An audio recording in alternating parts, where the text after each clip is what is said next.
Aquest any jo faig 90 anys. 90 anys són molts anys. Vaig néixer el novembre del 30. Vaig treballar en el món sanitari i una de les meves, jo diria, aficions és que m'agrada col·leccionar.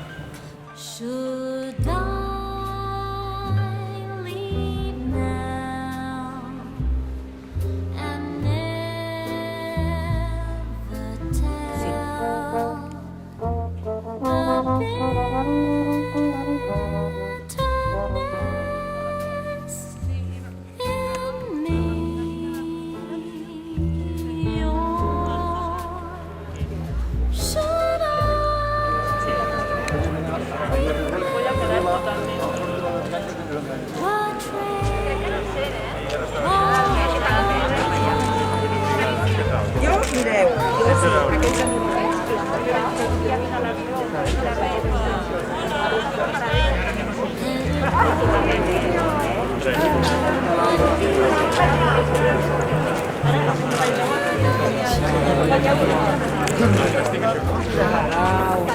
Llàstima de les circumstàncies.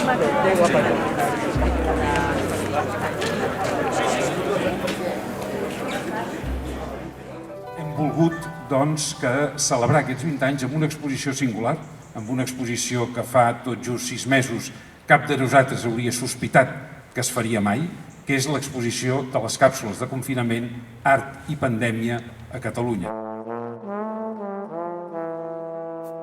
És una exposició que comença com un projecte digital, en el moment en què tanquen tots els museus.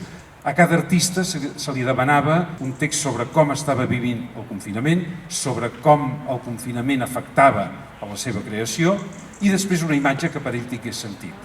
Quan els museus van reobrir, vam pensar que el projecte ja estava tancat. Però pocs dies després ens vam adonar que en el fons era un projecte amb un gran potencial. I per això vam donar a cada artista la possibilitat de ser representat per una obra que només posàvem una condició, que reflectís, és a dir, que encapsulés de la manera tan personal com ell volgués aquesta experiència. En alguns casos, fins i tot, són obres directament al·lusives a un contagi. Però en qualsevol cas, ens sembla que és una exposició l'interès de la qual va més enllà de l'aspecte merament artístic. Vaig decidir fer la Fundació Vilacases. Vaig dir, bueno, doncs miraré aviam quins espais hi ha a Catalunya que verdaderament valen la pena per posar un espai cultural. I el primer que vaig agafar va ser el de Torroella, el primer va ser, que va ser el Palau Solter. Després d'això vaig buscar un altre, vaig buscar un altre edifici i vaig anar a parar a Palafrugell.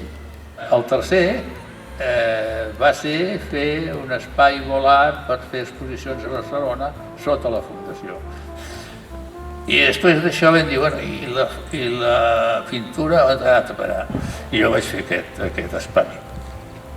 I verdaderament així vaig expandint l'obra de la Fundació Vilacases arreu de Catalunya.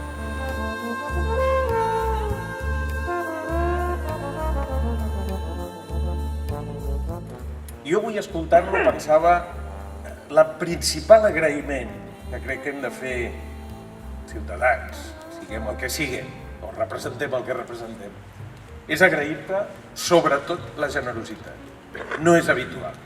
No és habitual que algú amb una trajectòria llarguíssima com a empresari d'èxit, com ell ha explicat i com molts de vosaltres coneixeu bé, tingui la generositat de tot allò que ha anat treballant el resultat de l'esforç de tota una vida, posar-lo al servei de la cultura, al servei del seu país, al servei de la seva comunitat.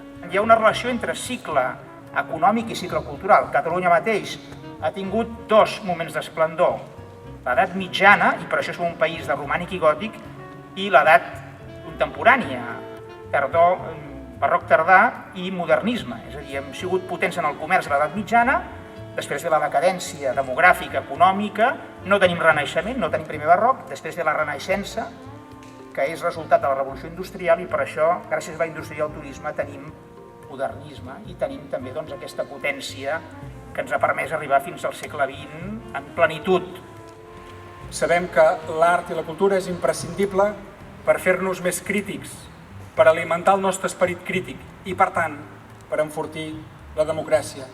Doncs bé, a mi que ara em toca ser el representant de la Casa de la Democràcia d'aquest país, és a dir, del Parlament de Catalunya, no puc fer altra cosa que agrair a la Fundació, que agrair al senyor Vilacases que ens hagi fet més crítics, que hagi protegit l'art d'aquest país, que ens hagi fet, en definitiva, millors ciutadans i ciutadanes. Moltíssimes gràcies i per molts anys.